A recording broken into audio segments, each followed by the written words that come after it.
Hoy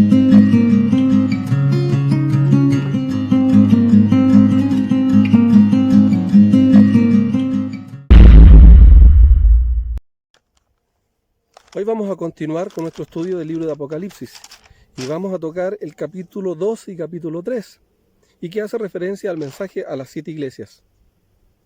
Este mensaje es de suma importancia para la iglesia en general. ¿Por qué?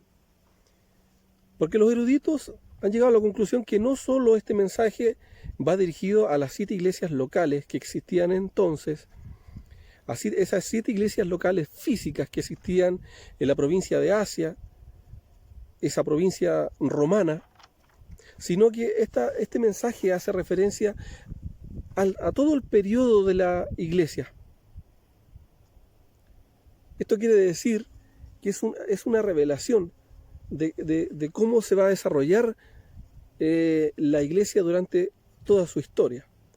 Por tanto, aparte de ser un mensaje dirigido especialmente a cada iglesia, es un mensaje atemporal y que está a disposición hoy en día de nosotros que tenemos la bendición de contar con toda la Biblia, cosa que los antiguos cristianos no tenían. Y vamos a desarrollar entonces esta idea iglesia por iglesia. El número 7 en la cultura hebrea es de suma importancia. El número 7 hace referencia a algo perfecto, algo completo. Dios creó el mundo en 7 días. Por tanto, estas 7 iglesias representan el total de la historia de la cristiandad, de la iglesia del Señor. Pues es un número perfecto.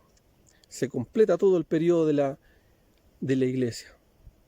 Entonces vamos ahora a desarrollar esta idea iglesia por iglesia. ¿Les parece? La iglesia de Éfeso es de suma importancia. ¿Por qué? Es la que da inicio a toda la historia de la iglesia. Es una iglesia apostólica, en donde desarrolló su labor, cumplieron su labor los 12 apóstoles. ¿Por qué es importante? Porque ellos instauraron los cimientos de la iglesia.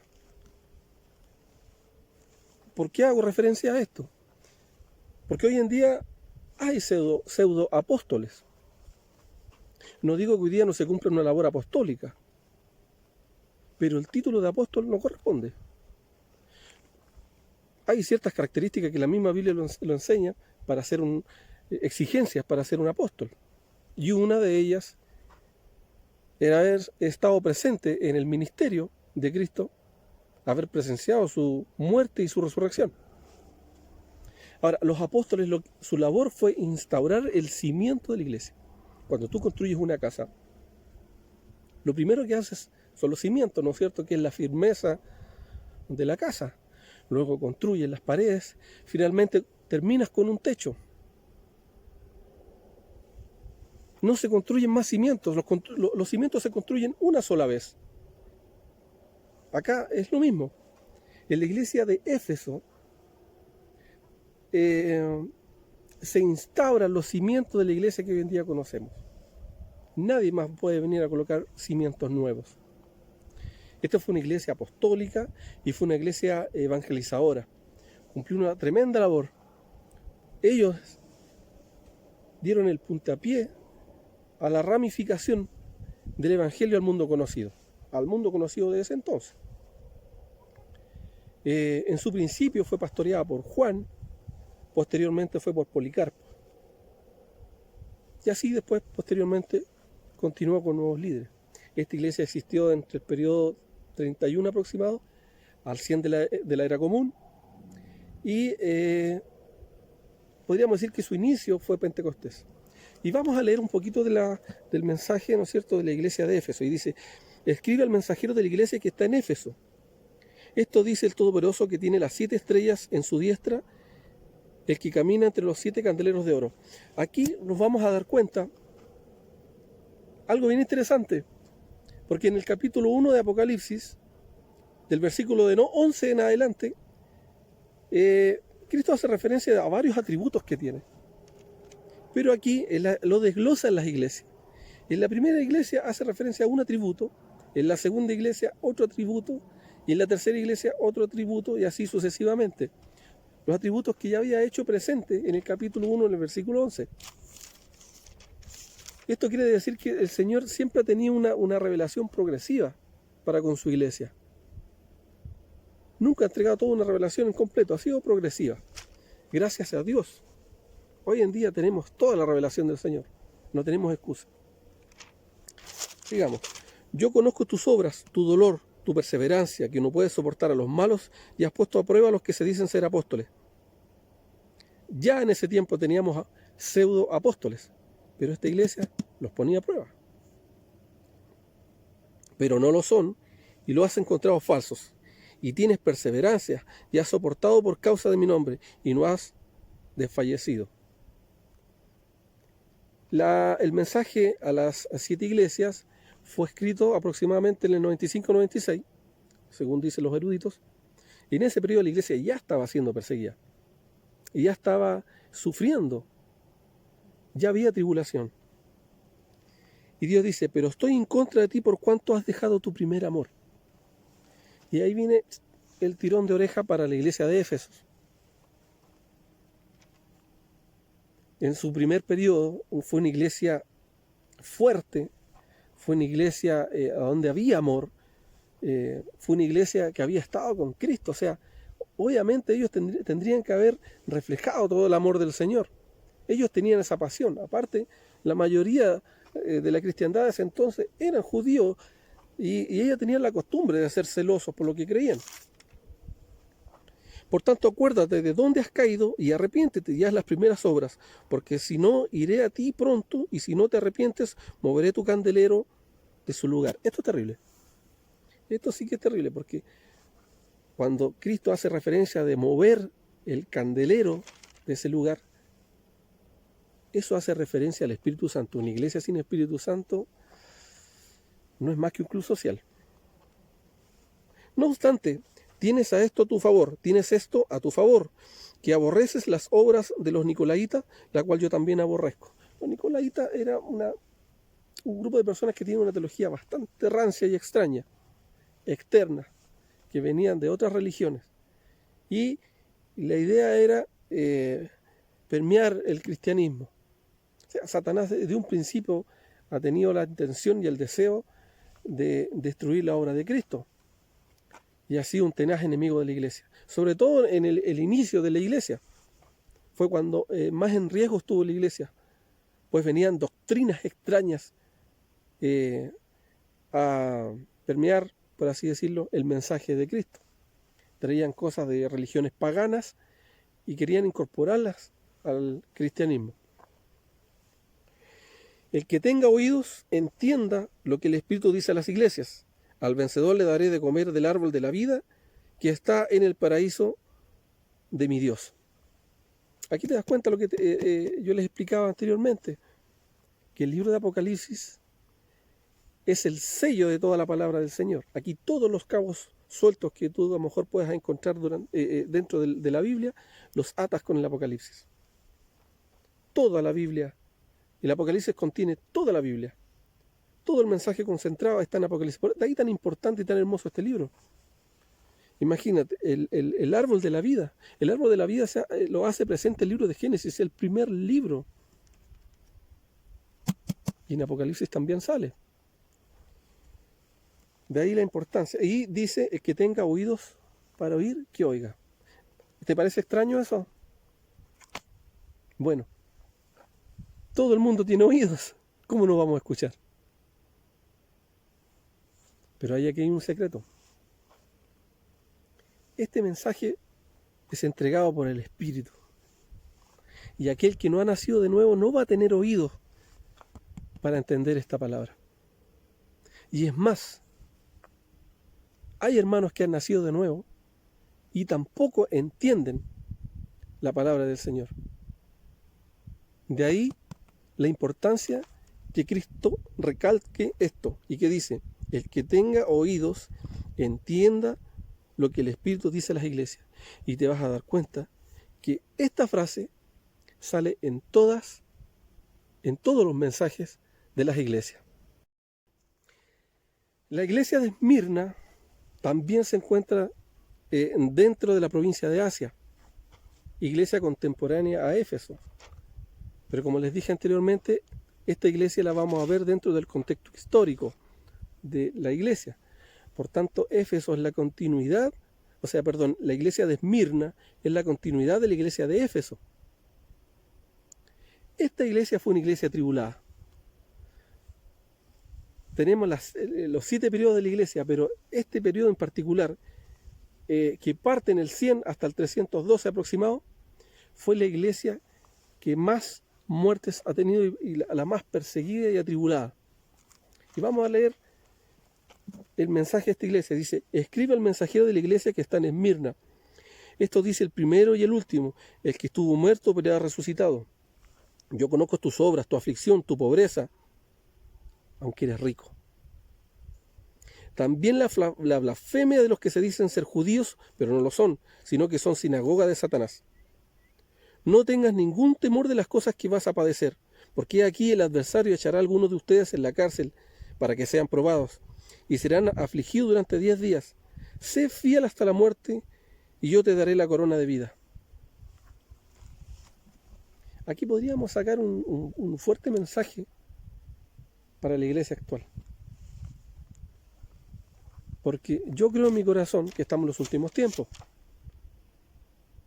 Y creo que va a haber tribulación. De hecho, la tribulación siempre la ha hecho bien a la iglesia, porque la limpia, la fortalece. El fuego hace bien. Esta iglesia fue atribulada tremendamente. Aquí hubieron muertos de las maneras que ustedes ni se pueden imaginar. Quemados vivos, comidos por fieras, fueron utilizados como antorchas. Los llenaban de brea y los quemaban. Imagínate. Fue un periodo terrible. Pero si se dan cuenta, en este mensaje, Cristo no les tira la oreja, para nada. Porque fue una iglesia fiel. Fue una iglesia trabajadora. Pero fue una iglesia sufriente. Pero sí, Dios los animó a que permanecieran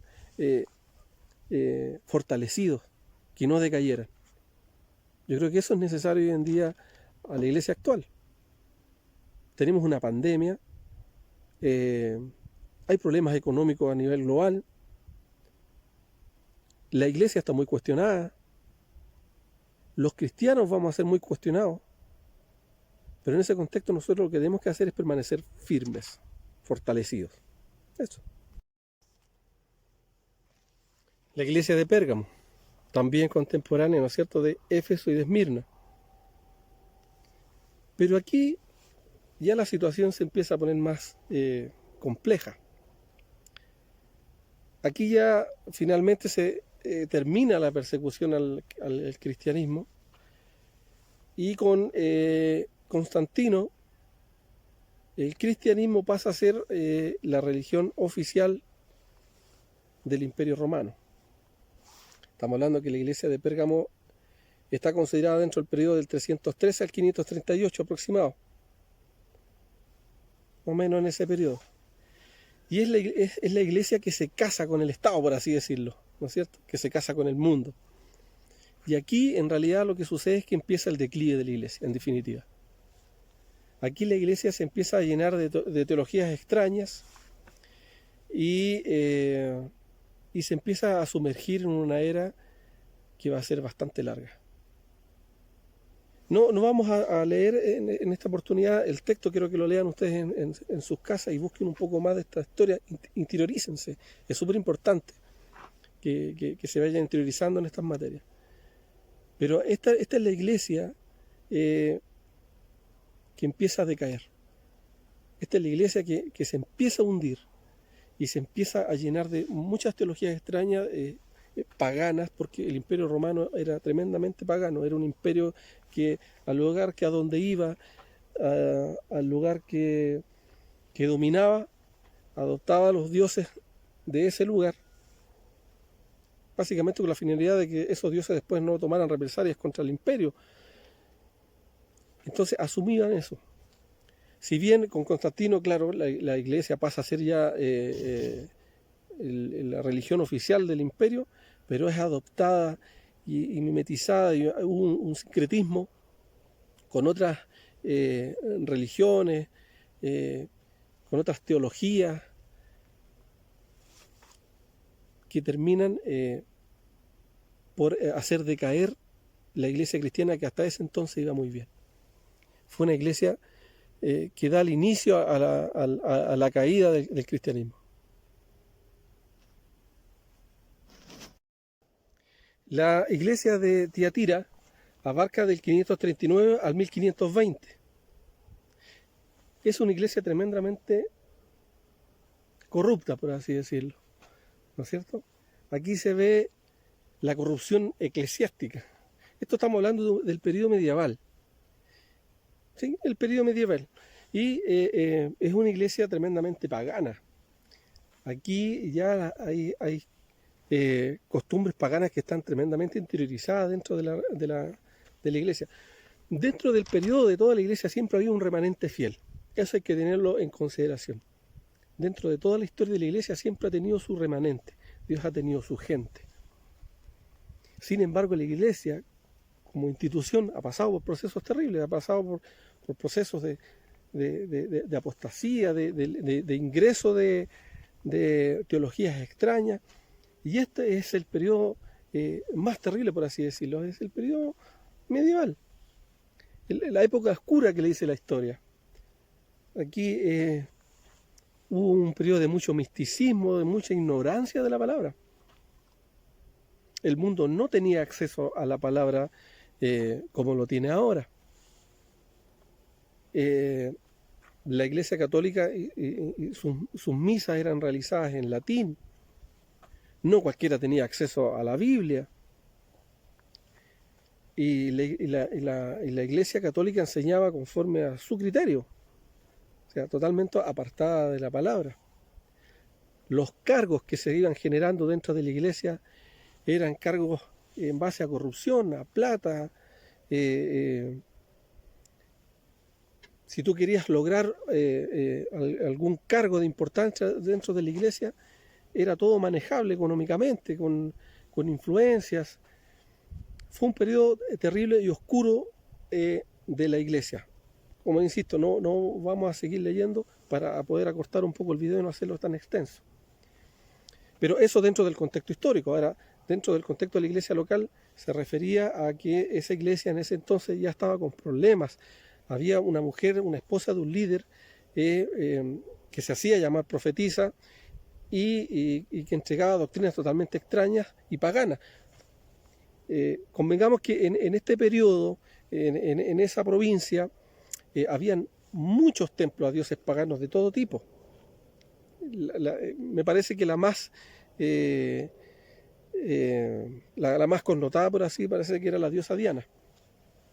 Pero que esa conllevaba a realizar actos que reñían contra el cristianismo. Ellos podían fornicar, comían carne que se había utilizado para el sacrificio de dioses paganos. Entonces fue una iglesia, viene de Pérgamo. Pérgamo empezó el declive, con Tiatira ya los metimos totalmente a la oscuridad y a la ignorancia y al misticismo de la iglesia. Esa fue la iglesia de Tiatira, una iglesia terriblemente apartada del Señor.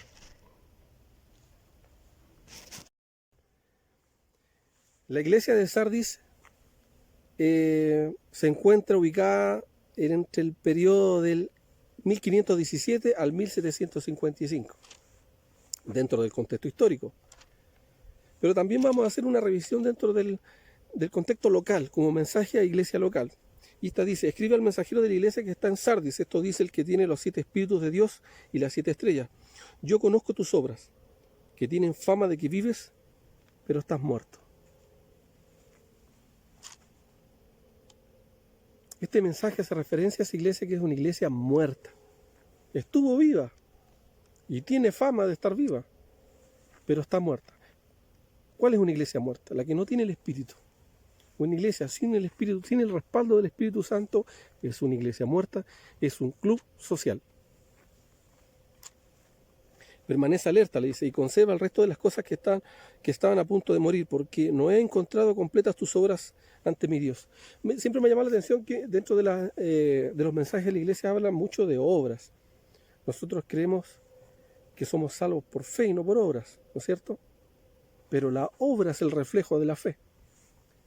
Y aquí se da a entender que la obra se le exige harto a la iglesia, más que como particular, que también tiene que ser, como cristiano, como persona. Pero a la iglesia tiene que hacer obras. Tiene que ser una luz dentro de la sociedad. En esta iglesia no habían obras, y si habían obras, eran obras muertas. Dice, por tanto, recuerda como recibiste y escuchaste, guárdalo y arrepiéntete, porque si no estás alerta, iré sobre ti como ladrón, y no sabrás a qué hora iré sobre ti. Pero tienes unas cuantas personas en Sardis que no han manchado sus vestidos y andarán conmigo en vestiduras blancas porque son dignas. Se dan cuenta que dentro del periodo de la iglesia, tanto en las iglesias locales como en la historia de la iglesia, siempre ha habido un remanente fiel. Siempre. Y Sardis no es la excepción. Ahora, dentro del contexto histórico, como lo estábamos viendo nosotros, porque es importante. Porque así como en la iglesia local de ese tiempo, en Sardis, hubo un remanente, bueno, en el contexto histórico también hay un remanente importante. Y este remanente provoca algo que va a generar un impacto en la historia del mundo cristiano. Pues entre el periodo de la iglesia de Sardis se genera la reforma protestante. Para eso me gustaría que ustedes se interioricen en qué consiste la reforma protestante. Ahí hay varios nombres que ustedes pueden buscar. Bueno, los más relevantes, Martín Lutero, Juan Calvino, dentro de muchos nombres, muchos. Algunos antes de ellos, otros posteriores a ellos. La reforma trajo lo que hoy en día podemos nosotros conocer como la iglesia cristiana, la iglesia protestante en realidad. Podemos tener acceso a la palabra. Se preocuparon de traducir los textos, se preocuparon de expandir la palabra del Señor y que fuera conocida a todo el mundo.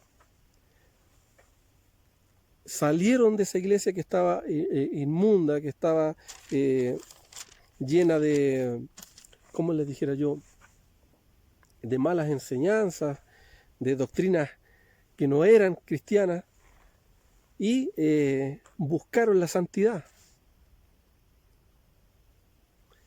Se imprime la primera Biblia, y de ahí en adelante fue un crescendo. La palabra fue, gracias a Dios, ellos tuvieron ayuda de algunos príncipes de Europa, fueron protegidos de la iglesia, porque la iglesia obviamente se fue en contra de estos hombres de Dios con toda su ira. Estamos hablando que dentro de esa época estaba la iglesia en plena construcción, la iglesia estaba en busca de recursos, ¿no es cierto? Y se estaba en ese periodo vendiendo las indulgencias. Pero este remanente logra imponerse y logra, ¿no es cierto?, llevar la palabra del Señor a todo el mundo y hacerla accesible al hombre común, al hombre de a pie, al que no tenía la oportunidad de tener una Biblia como esta, y nos abre los ojos. Y logramos de nuevo reconciliarnos con el Señor y darnos cuenta lo mal que estábamos. Esa es la importancia que tiene ese remanente en la iglesia de Sardis y la importancia que va a generar al mundo cristiano actual. La iglesia de Filadelfia, a decir verdad, no tiene mucho reproche por parte de Dios. Es como la iglesia ejemplo que deberíamos tener nosotros, así como Esmirna. En el contexto de iglesia local, Dios los insta a seguir adelante con fuerza. Hace referencia a que es una iglesia que tiene poca fuerza. Por eso Él los insta a continuar, porque ellos han guardado su palabra, han sido fieles en este sentido.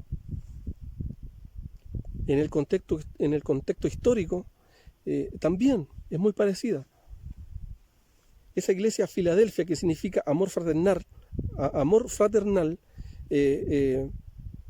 también es una iglesia ejemplo a nivel histórico. Es una iglesia despierta, una iglesia de avivamiento, es una iglesia misionera. Es la iglesia que empieza a mandar gente a los 4 vientos, por así decirlo, a las 4 esquinas del mundo, para traer la palabra del Señor a aquellos que no tenían la oportunidad de tenerla. Es una iglesia ejemplo, y esa es la iglesia que la iglesia actual debe mirar para continuar sus pasos. La Odisea, la última iglesia, la última de las 7 iglesias, el último periodo en el contexto histórico. Aquí los vamos a tener un poquito porque vamos a ser un poquito más incisivos, porque esta iglesia en realidad a nosotros nos compete. Y voy a leer. Dice: el mensaje para la iglesia en la Odisea, una advertencia. Escribe al mensajero de la iglesia que está en la Odisea. Esto dice el Amén, el testigo, el fiel, el verdadero, el príncipe de la creación de Dios. Yo conozco tus obras, pero no eres caliente ni frío, que no eres caliente ni frío. Ojalá fueras frío o caliente. Así pues, que eres tibio, y no caliente ni frío, te vomitaré de mi boca. Por cuanto dices, soy rico, me he enriquecido y no tengo necesidad de nada, pero ignoras que eres pobre, miserable, desdichado, ciego y desnudo. Yo te aconsejo que adquieras de mí oro probado en fuego para que seas rico, y una vestidura blanca para vestirte. La iglesia de la Odisea, también contemporánea del resto de la iglesia en la provincia de Asia, en definitiva es una iglesia apóstata, aquí totalmente apartada del Señor. Y dentro del, está considerada dentro del periodo de 1845 a la fecha. Podríamos decir que nosotros actualmente estamos considerados dentro de la iglesia de la Odisea. Y si en la visión local la Odisea fue apóstata, es para que nosotros nos pongamos nerviosos, porque en definitiva, dentro del contexto histórico, nosotros estamos viviendo en una iglesia apóstata. La iglesia local hacía referencia a que era una iglesia rica, ¿no es cierto?, que tenía riquezas. Hoy en día la iglesia es sumamente rica. Si lo vemos como la iglesia católica o en el Vaticano, vamos a ver mucha riqueza.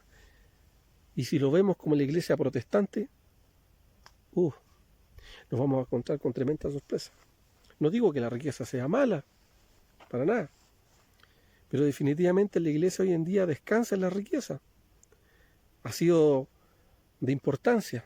Tanto así que ha cambiado su teología para centrar su teología en la riqueza.